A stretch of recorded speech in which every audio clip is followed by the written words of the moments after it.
Hi, welcome to another video on the introduction to reading the Revelation of John. We've been looking at some of the who, why, what's, the W's, including the how, which is an honorary W. We've looked at who wrote it. We've looked at how it's been interpreted by a whole variety of Christians. And what I plan to look at in this video is the when. When was it written?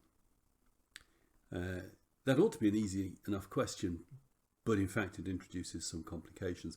And it's rather a maze, I have to warn you right at the beginning. So I hope I work through this fairly clearly and cleanly. I hope I don't confuse you. But the various routes through the maze can be a little bit confusing. So I warn you before we start that I will go down routes, then back up and ask all sorts of other questions about it as well. So without more ado, let's have a look at when it was written. So we're going to introduce this video using a slightly different front screen. I hope you like it.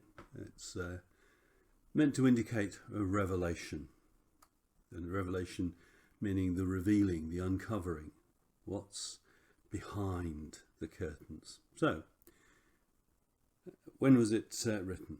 Well, there are two main contenders for the date of authorship. It really is simply a two-horse race.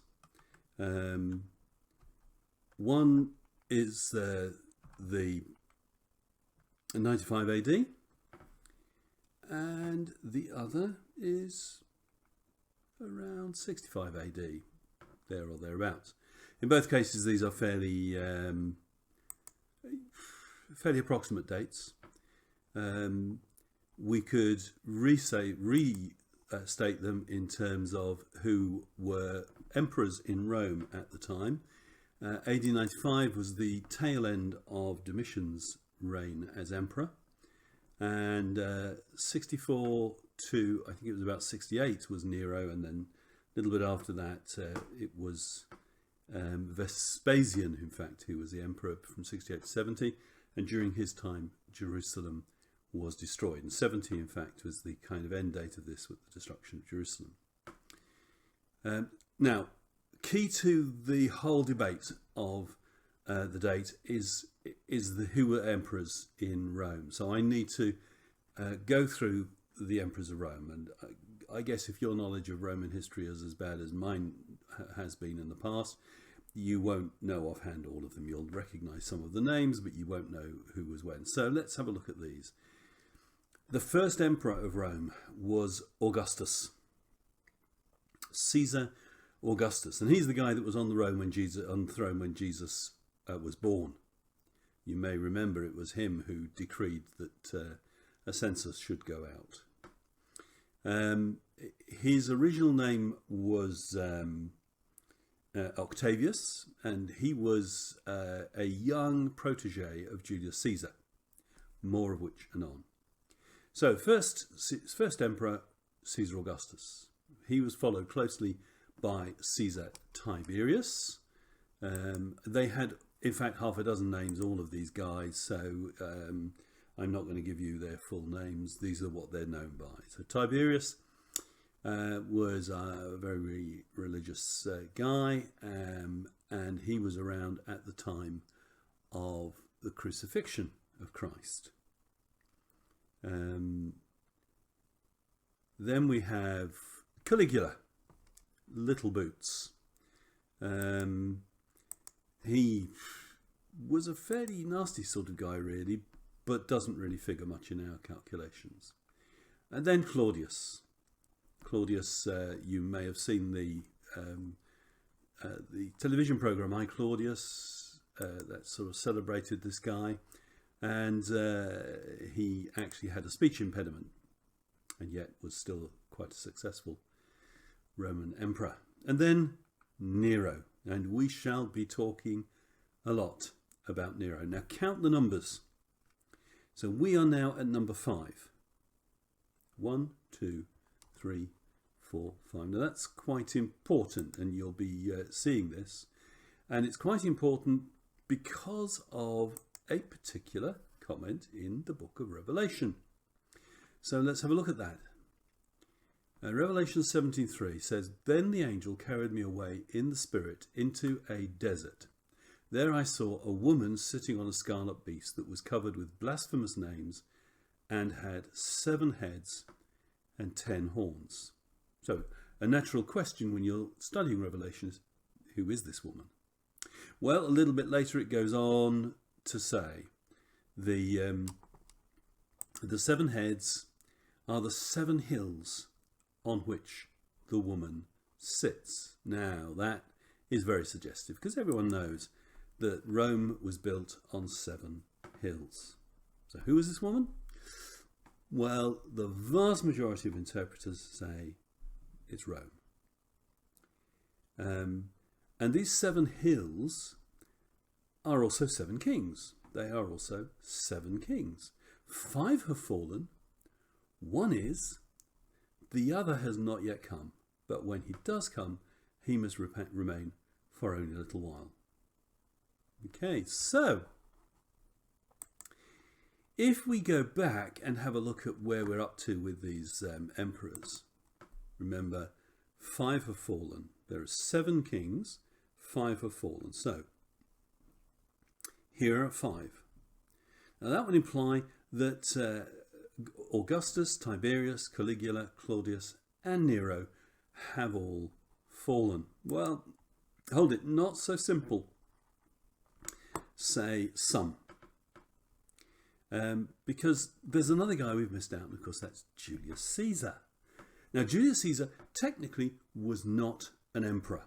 He was not proclaimed emperor.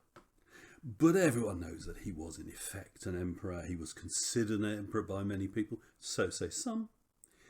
And that would actually change the whole numbering. And that would actually mean that the first 5, the 5 that have fallen, go from Julius Caesar to Claudius. So the one who is would be Nero.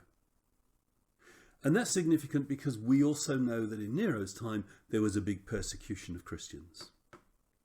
And persecution is a key theme for our understanding in Revelation. So remember that. Where we got this passage will feature time and time again in the quick discussion of the authorship. There are 7 kings, 5 have fallen, 1 is, the other has not yet come. So it would clearly be written in the reign of the one who is. And in this particular interpretation, the one who is Nero. We'll come back and look at that a little bit later. But we move on. So the next one is Galba. Now you might be forgiven for not having heard of this emperor, Galba. Who on earth is Galba? Well, Galba you can actually see from the figures. I've actually given the dates when they started and finished, and you can see he was there for less than a year. He came to the throne, or whatever they sit on in the Roman Empire, on 68, and he left it on 69. And then in fact he was followed by a guy called Otho. I've shoved them all in because they really aren't that important. He was followed by Otho, 69 to 69. And then Vitellius, 69 to 69. And then in fact Vespasian, who did a bit better. He lasted 10 years and he came in 69. So in fact, those 4 emperors come in what is known as the year of the 4 Caesars. And what some people do is kind of discount them. But let's move on a little bit. I need to check that we should move on. But we will move on. And we'll go on from Vespasian. So Vespasian, we're back to normal. We've got our 10-year reign. Okay? So he's the 9th Caesar proper, or the 10th if we include Julius Caesar. And then he was followed by his son Titus. Now, Titus was actually the guy who sacked and destroyed Jerusalem as well. He didn't last very long. He wasn't a very well man when he came to the throne. And his brother, his younger brother, the other son of Vespasian, Domitian. Don't know why that did that, but there you go. Domitian came to the throne. I'm afraid we might get this year of 4 Caesars popping each time. So Domitian came to the throne. And Domitian lasted a bit longer. Now, Domitian is the other name we are going to hear a lot of.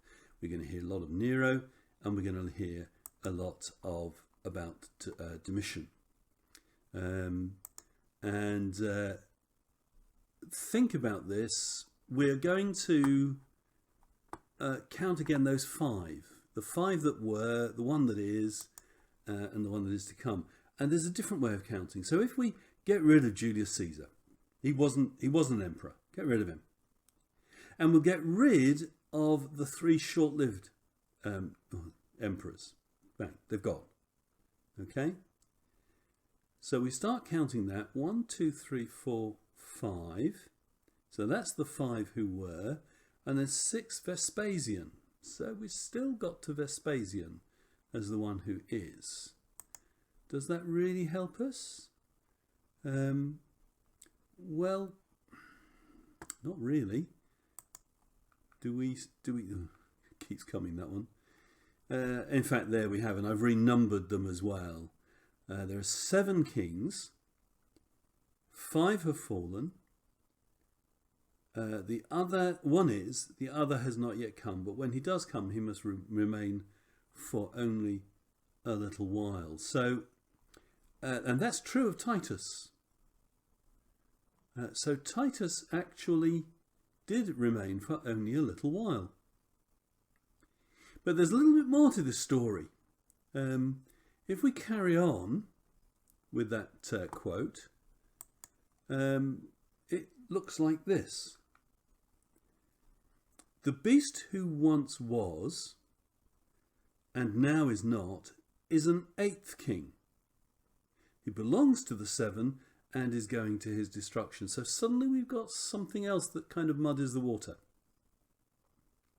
So if we imagine that it was actually written in the time of Domitian, we've got the 5 kings that have been, the one who is Vespasian, and then the one who is to come, which is Titus, but he's only around for a little while, which was absolutely true. But then, in fact, we've got this one, the 8th king. He belongs to the 7 and is going to his destruction. Now, why he's the beast who once was and now is not? You know, that's part of kind of the discussion. But we're talking about this 8th king. And this is quite confusing because it seems to tell us that we're on the 6th king, but then we've got this story about the 8th king. So some people would kind of use this, and if I sound a little bit confused, it's because I am. I don't really know how to take all this seriously, but some people that would be part of the argument for Domitian. So there we are. That's kind of the key argument. Just to finish off, we'll put in some of the other Caesars that followed on. So if we put it back to where it was, Julius Caesar is the non-emperor. And then you've got Augustus, Tiberius, Caligula, Claudius, Nero. So they were the first 5, although Nero might be counted as the 6th. Then you've got the year of the 4 Caesars with Galba, Otho, Vitellius, and finally Vespasian. So Vespasian starts kind of a new family of Caesars. His 2 children, Titus and Domitian. We'll be hearing about Nero and Domitian quite a lot. Then, in fact, they were followed by Nerva, who you can see actually didn't last very long either. And then Trajan. Now, Trajan's important too because there was also persecution under Trajan. In theory, he doesn't come into the story. We think that Revelation was written well by this time. But he will appear from time to time, so it's worth mentioning him. And really, just to complete the story, we'll go on and put in a few more. Hadrian, Antoninus, Pius, Lucius Verus, Marcus Aurelius, and Commodus, right up pretty much to the end of the 2nd century AD.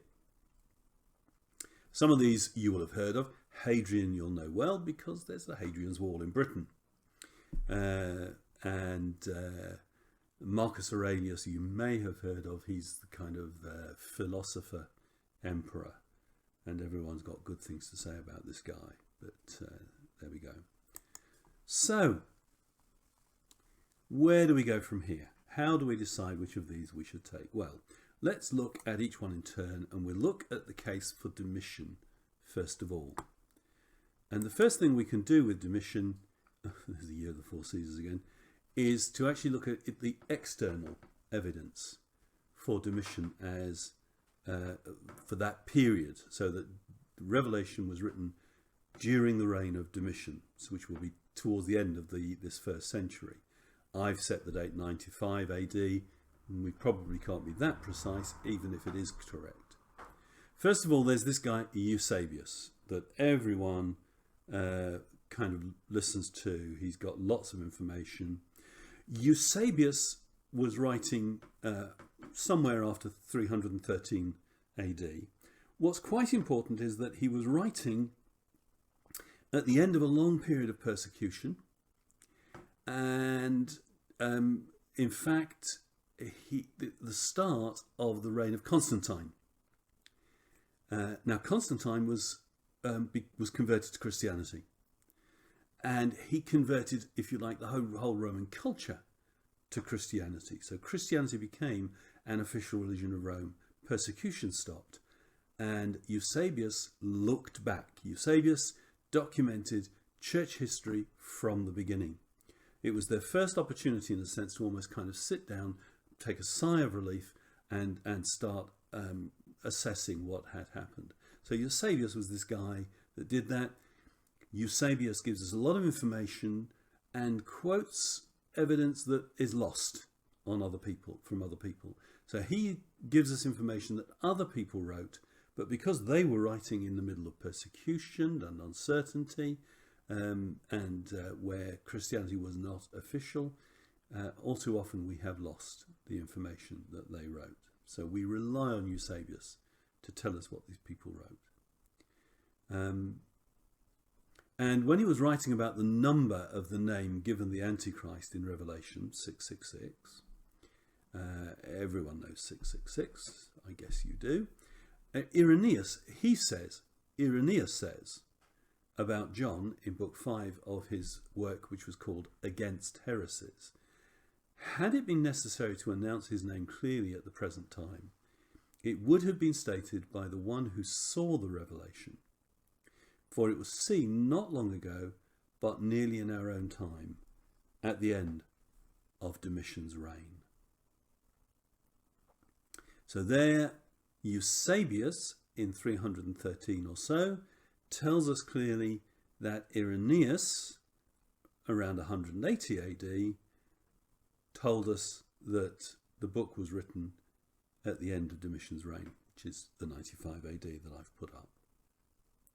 Now we do have a quote from Irenaeus against heresies in book 5, chapter 30 and section 3. We will not, however, incur the risk of pronouncing positively as to the name of Antichrist, which again refers to this 666 really. For if it were necessary that his name should be distinctly revealed in this present time, it would have been announced by him who beheld the apocalyptic vision. For that was seen no very long time since, but almost in our day, towards the end of Domitian's reign. So there is, if you like, the original quote. So although we've got a lot of stuff, Eusebius gives a lot of stuff we don't have access to, what this is saying is we can actually verify Eusebius's quote because we actually do have the information from Irenaeus. Okay. Now we would have to kind of read it in the original to see if there is any kind of sophisticated alternative interpretation. But it does look pretty clear that he's saying that it was written at the end of Domitian's reign. And this one quote from Irenaeus has really determined the history of the book of Revelation and its interpretation, because the vast majority of people feel that that is definitive. You can't argue with a key writer so early in the history. So there we have it, the unquestionable evidence that it was written in the time of Irenaeus, in the time of Domitian. But we've got a little bit more. We get a quote from Polycarp in his letter to the Philippians, which was probably written around 136 AD, so even earlier than Irenaeus. But I have neither seen nor heard of any such thing among you, in the midst of whom the blessed Paul laboured, talking to the Philippians, in the midst of whom blessed Paul laboured, and who are commended in the beginning of his epistle. For he boasts of you in all those churches which alone then knew the Lord. But we, the people of Smyrna, because Polycarp was the bishop of Smyrna, but we had not yet known him. So some have taken this to actually say that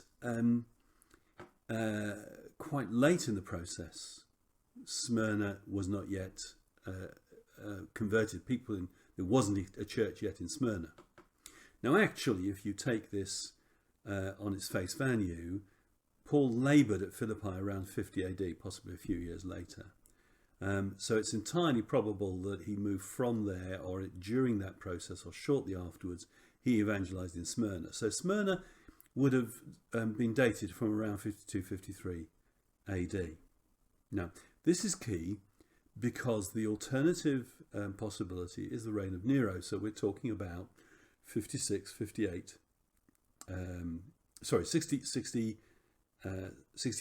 to 68 AD. So even if you push it to 68 AD, that means you've only got about 14 years. So you've got to go from the absolute nothing to a church in Smyrna that's become a little bit jaded and really rather over the top in just 14 years. And therefore some argue that this makes John's description of Smyrna unlikely if it's only in that short period. Or putting it slightly more positively, the picture that we're given of Smyrna is far more likely if we date it in the time of Domitian rather than Nero, because that gives you another 30 years. So we're talking about 45 years. A whole generation has passed.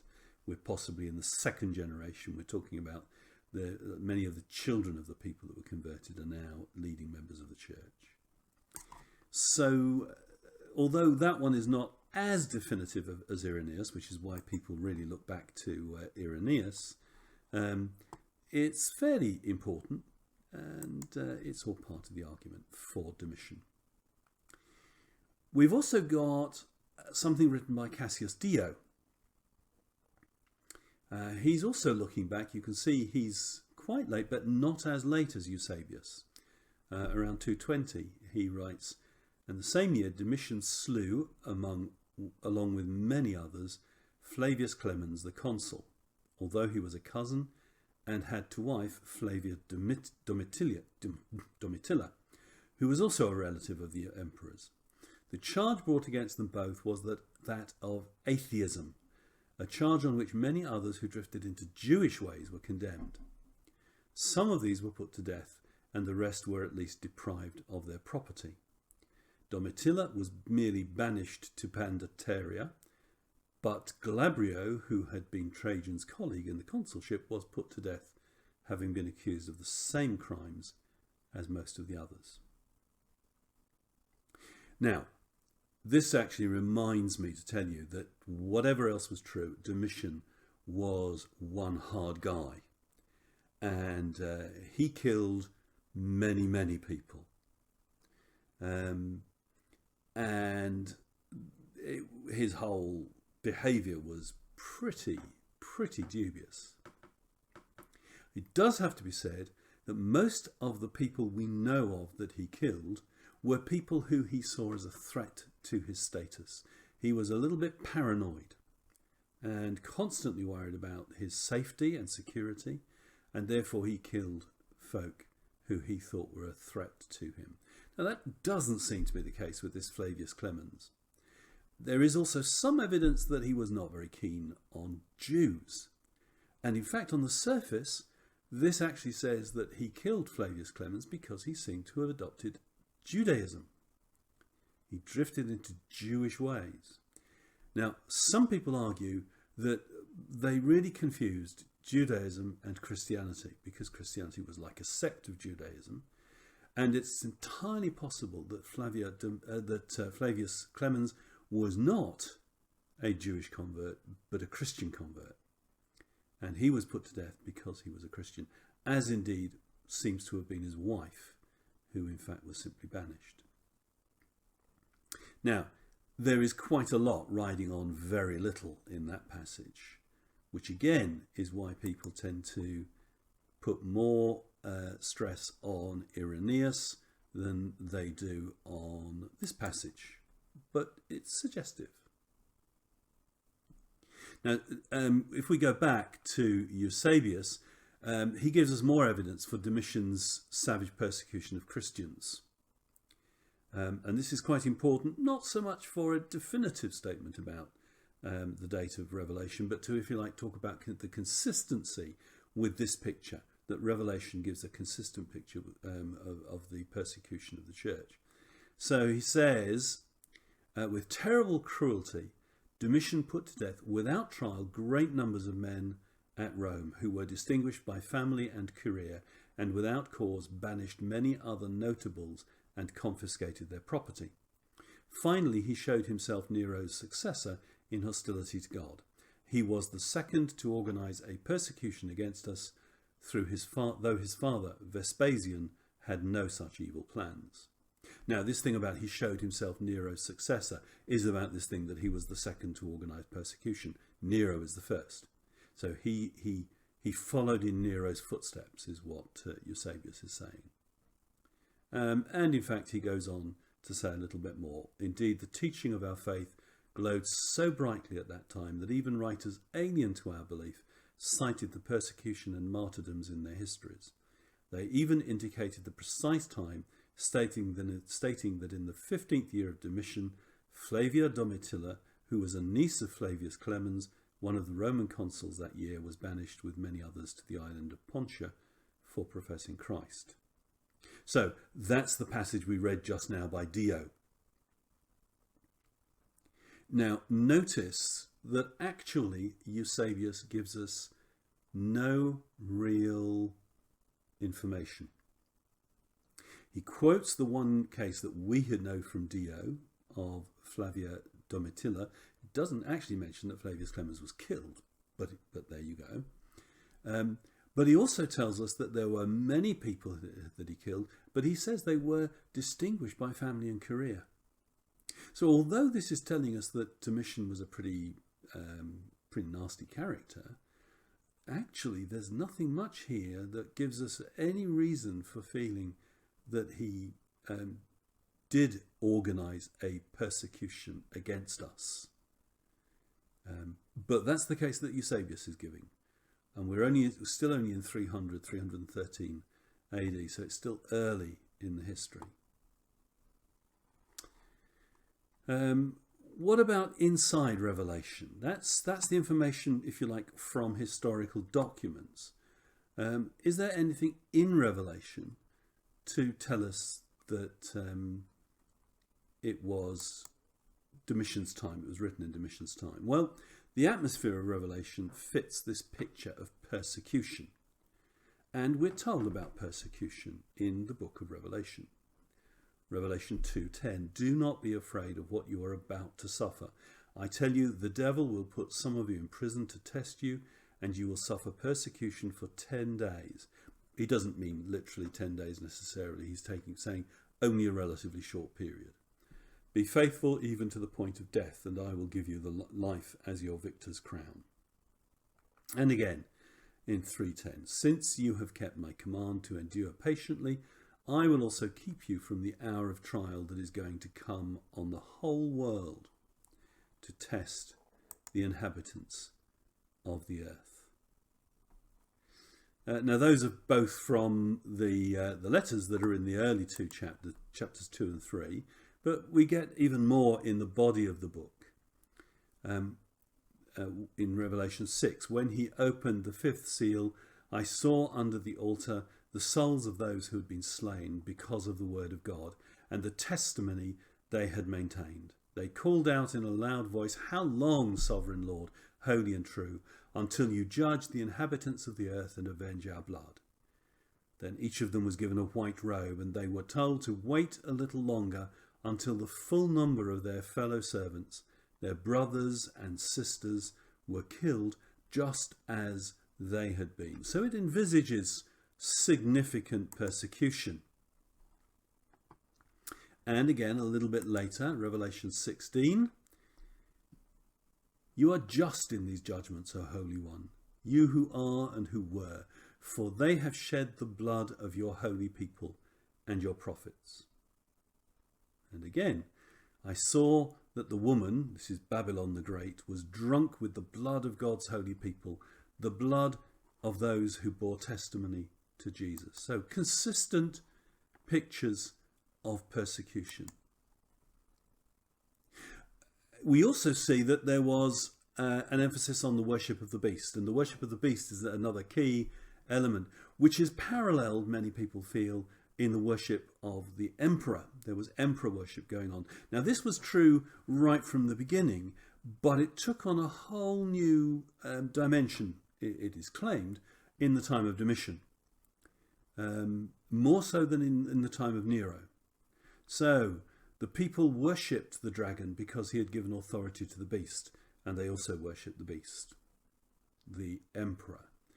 All inhabitants of the earth will worship the beast, all whose names have not been written in the Lamb's book of life. The worship, emperor worship, is a key part of the book. And in fact, I've given you a few other verses there, which you could look up. All talk about the worship of the beast.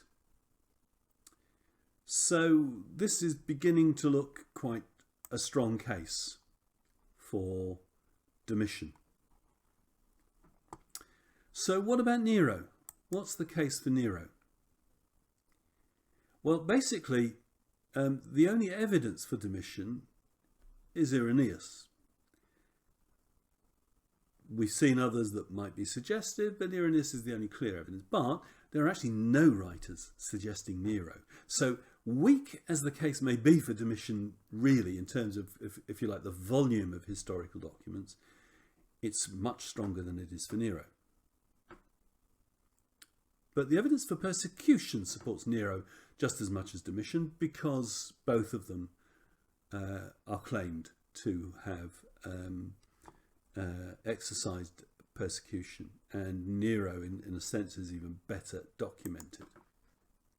What about internal evidence? Now, the internal evidence in Revelation, it actually raises some questions, more questions about this dating, and in particular, perhaps, is the stronger area in terms of the case for Nero rather than Domitian. The first thing that we need to note is that in Revelation, the temple is still standing.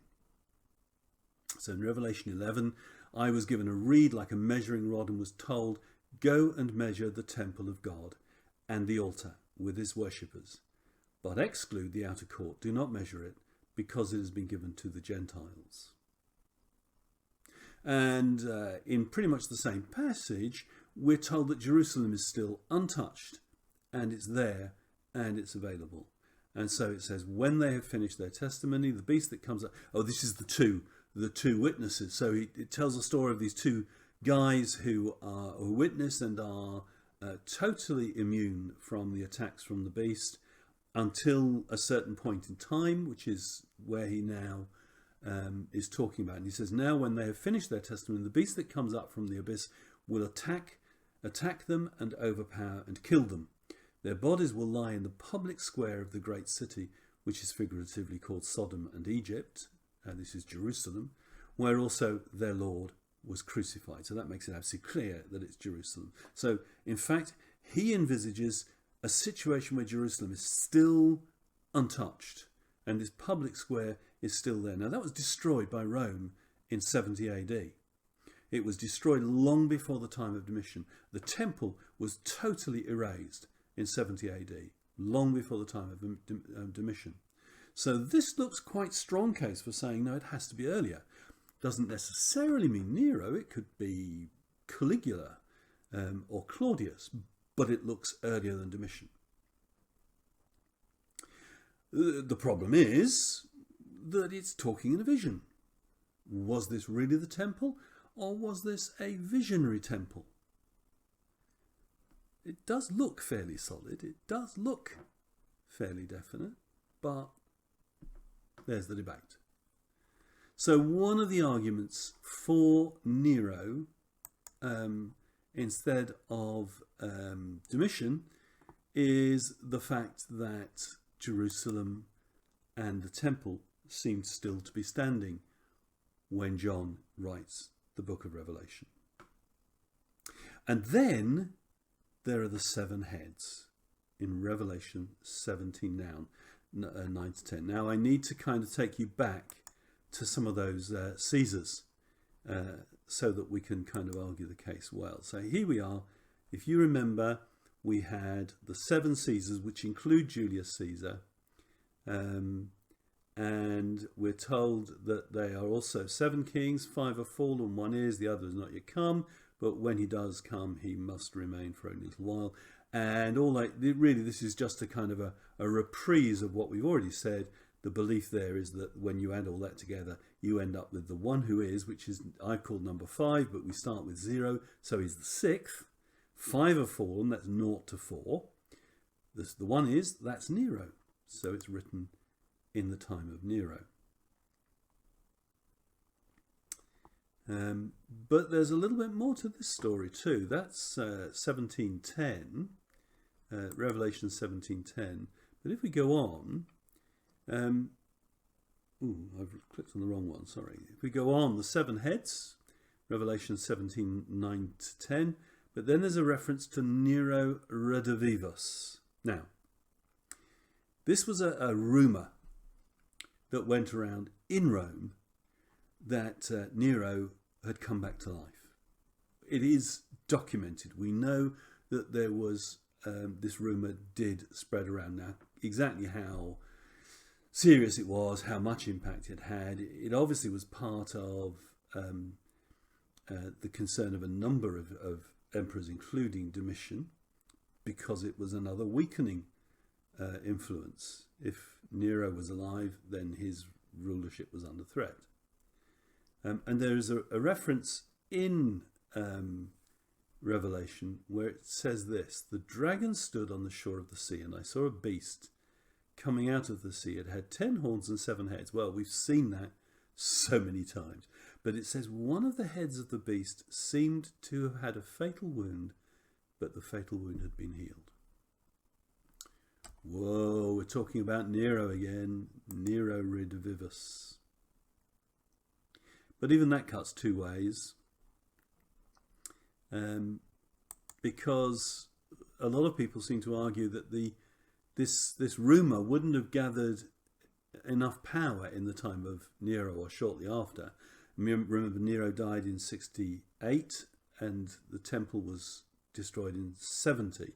So there were only a couple of years between the time when Nero was killed and the temple was destroyed. So if it was written in the time of Nero, if you like, in that period, this rumour would have had to spread within a very short period of time. And the argument generally is that this actually makes Domitian more likely than Nero, because it was only by Domitian's reign that this rumour had spread abroad. This is kind of a whole area that would need an awful lot more investigation before you really could rely on it one way or the other. Now, so I've given you in a rather rapid and, I'm afraid, chaotic fashion the case for Domitian and for Nero. And on the whole, I think it's emphasised that the case for Domitian seems to be stronger than the case for Nero, which would be the majority view today. It probably needs to be said that the majority of the folk who would argue very strongly that it was written in the time of Nero are preterists. Not all of them, not only preterists, but for the preterist case, and in particular for what's called full preterism, this is quite vital. Because full preterism is saying that all of the prophecies of Jesus, and therefore all of the prophecies of Revelation about the return of Jesus, about punishment, and so on, are actually found fulfillment in the destruction of Jerusalem and all the attendant activities, including, the destruction of the temple, but also the destruction of Jerusalem. So it's got to be, so it means that Revelation has got to be written just before that. So for them, their dating is vital. Some other preterists can kind of defer some of the issues. And in particular, perhaps, for example, could say that some of them are only completed at the time of Constantine, when the Roman Empire is converted to Christianity. So it's not quite so critical for them. But for some, it becomes critical. It affects the whole of the theology that people are putting forward.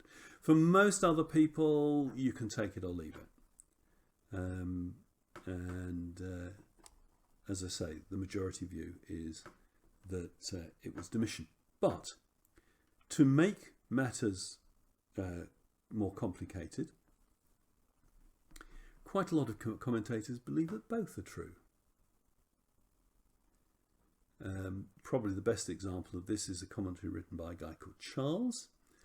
And essentially what it's saying is that John used older literature that was written in the time of Nero, which includes the bit about the temple and Jerusalem. And he didn't kind of edit it strictly so that he didn't get rid of those references. But in fact, he was putting it all together and wrote what he wrote in Domitian's time. So you've got a little bit that is Neronic, but in fact the book was written in Domitian's time. And once you kind of look at an argument like that, it really becomes difficult to argue one way or the other. Because how can you dispute that? How can you prove it's not true? I don't know. So, I hope you're asking, so what do you think? Well, of the two possibilities, as I've said, the later date looks much stronger. But, big but, I was going to put this in huge letters at one point, but I didn't go for it. There are a couple of questions that I've got that actually kind of raise doubts in my mind about where we're going with all this. The first is persecution. All right. We know that Nero persecuted Christians, but as far as we can work out, the persecution was very limited to Rome. It was extremely limited. He had a reason for persecuting the Christians, and it wasn't because he particularly disliked the Christians. It was because he had set fire to a large area of Rome, or at least that's the impression that we've got. That's the general picture that we've got. And he was getting blamed by the Roman population. So he had to distract people from that. He had to defer the whole blame, move it on to someone else. And he picked on the Christians. And he picked on the Christians because actually they weren't very well considered in Rome generally. So he thought they were ideal candidates to take the blame. But his purpose was limited. It wasn't to create a pogrom against Christians. It was simply to give them the blame. And for a number of years, that worked and worked well. It served him well. But remember that this book was written to Christians in Asia Minor. And although they'd know about that persecution, and I'm sure that they would not have liked that persecution, if it was pretty much limited to Rome and the Roman area, the area around Rome, it wouldn't have touched them much. So although we know that there was a heavy persecution in Nero's time, did it really affect the Christians of Asia Minor? And then there's Domitian's persecution. Actually, historians today are raising serious questions about whether Domitian did have a significant persecution of Christians. Now, some Christians actually see this as kind of a liberal attack on Christian history. But we've already looked through the literature, and it's all based on Eusebius's say-so. 200 years later. And there's some reason to have some doubts about Eusebius. I mean, I'm sure he was honest. He was a Christian. He wouldn't have lied. But he would have interpreted his source material in a particular way. And he wanted to tell his emperor, the new Christian emperor, that things are so much better under his reign now that Rome is Christian than it was previously. So to be able to set the earlier periods of Rome in a bad light would have been perfect. Now, we know that Domitian was a pretty brutal ruler. There's no question about that. But as we've already said, his attacks were mainly targeted at people he saw as opponents and mainly members of the aristocracy, neither of which would have been true of the vast majority of Christians. And there seems to be no evidence for consistent persecution by Domitian. I wanted to put that carefully. I am quite sure there is evidence of Christian persecution, or if there isn't, I'm quite sure that Christians were persecuted. But there's a difference between, if you like, occasional persecution and a program of persecution. In fact, we know from the Bible that occasional persecution started right from the beginning. Stephen was martyred, and that was long before Domitian, long before Nero. We know that Paul was persecuted and would have lost his life had he not been a Roman citizen. We know there are others. So we know that persecution occurred, but in all those cases it was a kind of casual persecution. It happened because they crossed some local line, because some guy locally thought he had the power to do it, because of interpretation, all sorts of reasons. But there wasn't a program of persecution that the Bible is aware of in that context, and we're not aware of it in either Nero or Domitian's reign. Nero, yes, there was a program of persecution, but it had a specific purpose. And everyone quotes the case of Flavius Clemens, but again, that wasn't a kind of organised persecution of Christians. It was an organised persecution of him, but he fits into this aristocracy thing. Possibly he fits into a dislike of Jews by Domitian. We don't even know if he was a Christian. So, there's questions about this whole assumption that persecution was rife and that John was writing against in a situation of heavy persecution. I'm going to remind you again that about this Flavia Clemens. The same year that Domitian slew, along with many others, Flavius Clemens, the consul, although he was a cousin and had to wife Flavia Domitilla, who was also a relative of the emperor's. But you read through that, and again, there is no particular suggestion that it was part of a program, apart from the fact that the program was Domitian's concern to kind of kill any threat to his authority. He will have used the charge of atheism.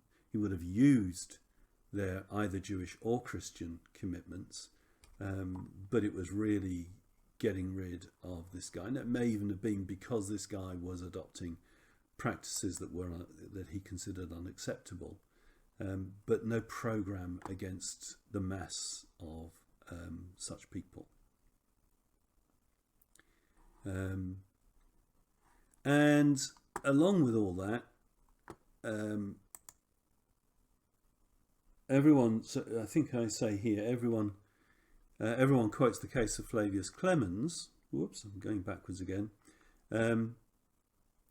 Oh dear, sorry, I really have. So there's no evidence for consistent persecution against Domitian. Everyone quotes the case of Flavius Clemens, but this fits his general character. This fits Domitian's general character and what we know of Domitian and his policies. And in fact, the earliest clear evidence of routine persecution comes not from Nero's reign or Domitian's reign, but from Trajan's reign. And he says something quite significant that does affect our understanding of what both Nero and Domitian may well have understood about how they would act. And indeed, not just them, but their various people in various parts of the empire. This comes from a letter of Pliny the Younger to the Emperor Trajan, and it's around 112. So Pliny says this: "Sir, it is my constant method to apply myself to you for the resolution of all my doubts. For who can better govern my dilatory way of proceeding or instruct my ignorance? I have never been present at the examination of the Christians," that is, the examination by others, "on which account I am unacquainted with what use is to be inquired into, and what and how far they used to be punished. Nor are my doubts small." Now notice he's actually saying what is the tradition, what is the precedence for this. "Nor are my doubts small whether there be not a distinction to be made between the ages of the accused, and whether tender youth ought to have the same punishment with strong men.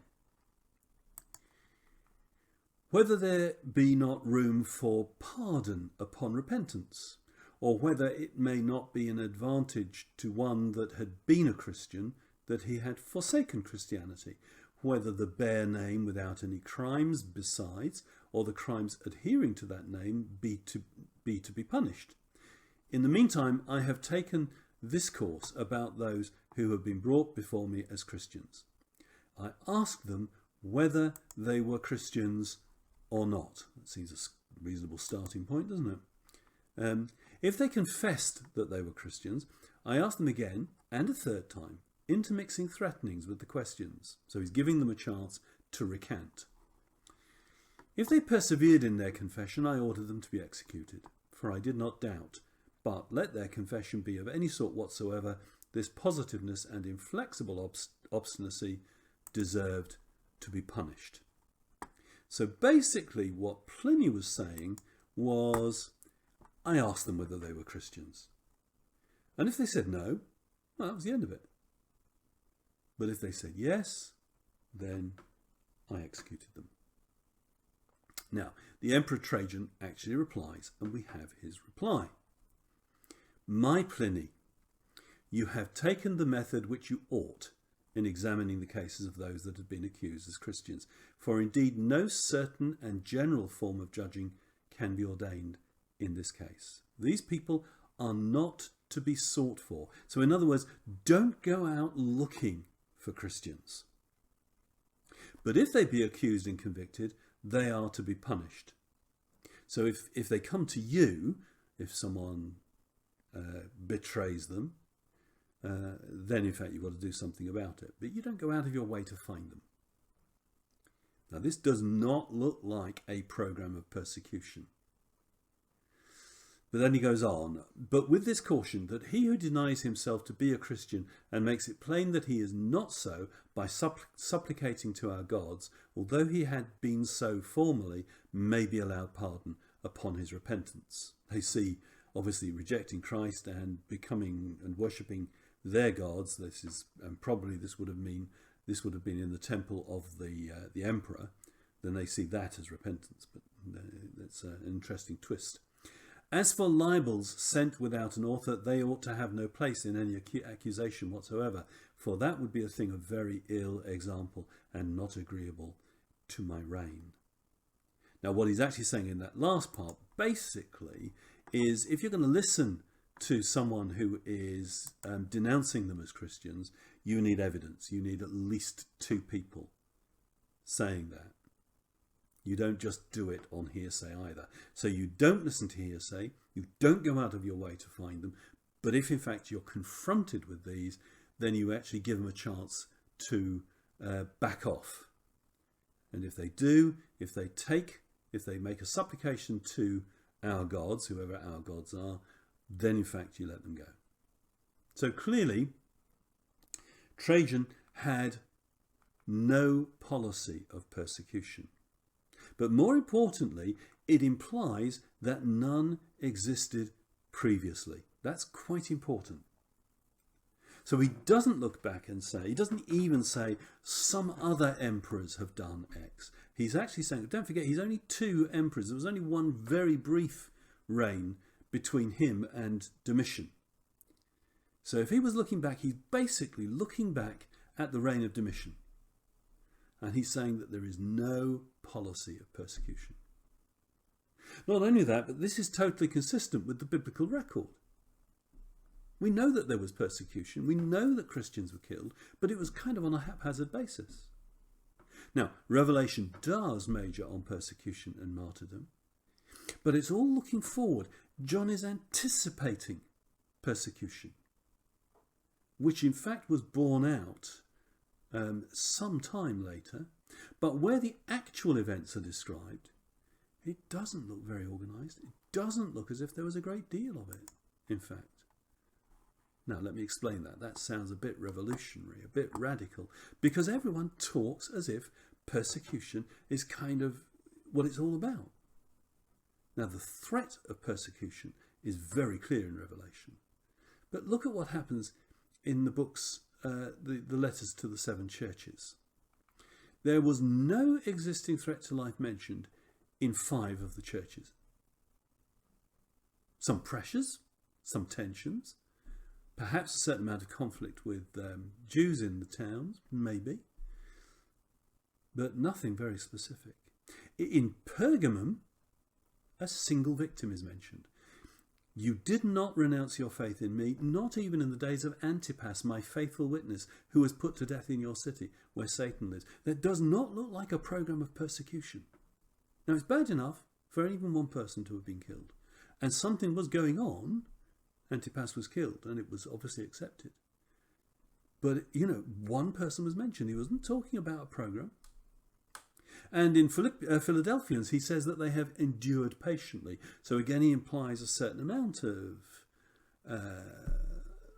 unhappy activity, although again, there's no mention of the threat of death. And where it is mentioned, it's a future risk. Do not be afraid of what you are about to suffer.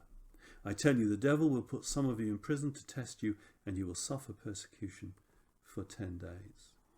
So yes, persecution is there. Yes, people are killed for their faith. And yes, there is a genuine concern that this is going to become something a bit more organised, a bit more consistent, a bit more widespread. But it doesn't look as if persecution has happened. So the prime argument about persecution, whether we're talking about Nero or Domitian, really looks quite iffy. And I want to emphasise that John is writing to the churches in Asia Minor. So much of the interpretation of the book of Revelation seems to be focused on Rome. And I wonder just how much most of the people would have been bothered about what was happening in Rome. So, for example, is the case really made that the images apply to Rome? The 7 heads are 7 hills on which the woman sits. They are also 7 kings. 5 have fallen, 1 is, the other has not yet come. Everyone makes a big deal out of this, whether they think it's Nero or Domitian. Everyone looks at this is Rome, 7 hills, so it's Rome. Well, Jerusalem has 7 hills. Is it Rome? And in fact, a lot of other cities have 7 hills. This is a little bit kind of tongue-in-cheek, but Istanbul is built on 7 hills. Now, that's not trivial. Istanbul is the city that was named, it's a more modern name, and that was Byzantium, which was in fact Constantinople, a key city. Mecca is on 7 hills, so if you really want some future interpretation, it could be Mecca. But it could be Moscow, it could be Athens, it could be Edinburgh. Now, I'm not going to make a case for Edinburgh, I'm not, although it would be quite an interesting interpretation. But what I do say is that the case is not made for that it's Rome. And in fact, some of those images, which seem to be so obviously applied to Rome could be interpreted as talking about powers rather than kings, kingdoms. It would need a far better case than I'm making, but I think questions need to be asked. And I ask, is the case really made that the images apply to Rome? For example, I saw a beast coming out of the sea. It had 10 horns and 7 heads, with 10 crowns on its horns, and on each head a blasphemous name. Now it looks kind of a slam dunk. It looks pretty obvious. But, and this came as a real shock when I was looking at this, actually these crowns that are on the horns, they weren't crowns. They were diadems. Now, you might have the same reaction as I did when I sort of looked at it. So what? A diadem, crown, okay. The history of king's headgear and emperor's headgear is actually fairly significant. The Persians used to wear this thing like a big fez, great fez. It was called a tiara. A tiara was not a nice, delicate sort of thing with diamonds in. It was this big floppy hat, a fur hat. And they kept it in place and they tied it. They had this cloth that they would tie around and tie at the back. And the cloth was known as a diadem. And it was a sign of their royal status. I think possibly aristocratic families could also wear something similar. Now, when Alexander the Great conquered Persia and beyond, he actually adopted the diadem. He got rid of the fez, but he rather liked the diadem, so he would wear the diadem again, cloth tied. Presumably it became more ornate. And he passed that tradition on to his generals, and when they became kings of different areas, you find that they continued the practice of diadems. They did become more ornate. They became metal bands. They became encrusted with jewels at times. You can imagine it became more ornate. And so we know that the diadems were worn by Eastern kings. It included Alexander the Great, the Seleucids, and the Ptolemies. They all wore diadems. There were others, and in fact there is some evidence that there were a form of diadem that went back into ancient Greece as well. Okay, but what's really important is that throughout the century, this first century, they were never worn by Roman Caesars. They were rejected as unrepublican. In fact, there is a story that Julius Caesar, who we said wasn't actually an emperor, but Julius Caesar was actually given a crown. Now, there are different reports. Some people say he rejected it, some people say that he wore it, and the people objected, and so he got rid of it. But either way, he did get rid of it. There is even a story that Mark Antony had one as well, although there's some people that dispute that. And again, it was only when he aligned himself with the Ptolemies, if he did, it was when he went off with Cleopatra. So right up, in fact, I think until towards the end of the 2nd century, the diadems were never worn by Rome.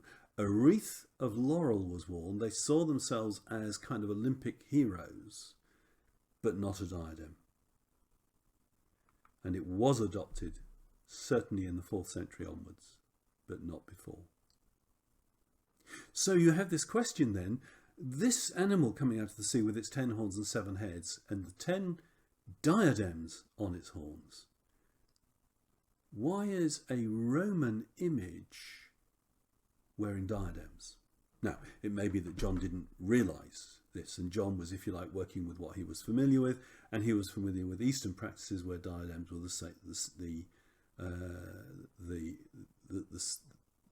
the evidence of being king.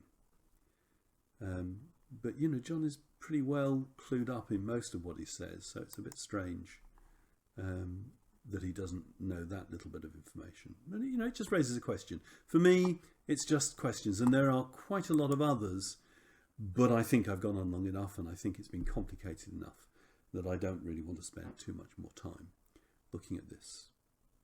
So the summary that I quote is in fact by a guy called Sweet in his commentary of Revelation. I picked it up from Beale in the Book of Revelation, his commentary. To sum up, the earlier date may be right, so in other words it might be Nero, but the internal evidence is not sufficient to outweigh, that should be outweigh rather than outweight, not sufficient to outweigh the firm tradition stemming from Irenaeus. In other words, on the whole, the argument seems to be for Domitian. I want to add a little caveat there, and that's to say maybe it wasn't either of them. Maybe the story is much more complicated, and the truth is we really don't know when it was written. The probability is it was towards the end of the first century, and the probability is that it wasn't any later than the first century. But we really don't know. So there's the when. A great big question mark. A bit like the who, really. There seems to be more that we don't know than what we do.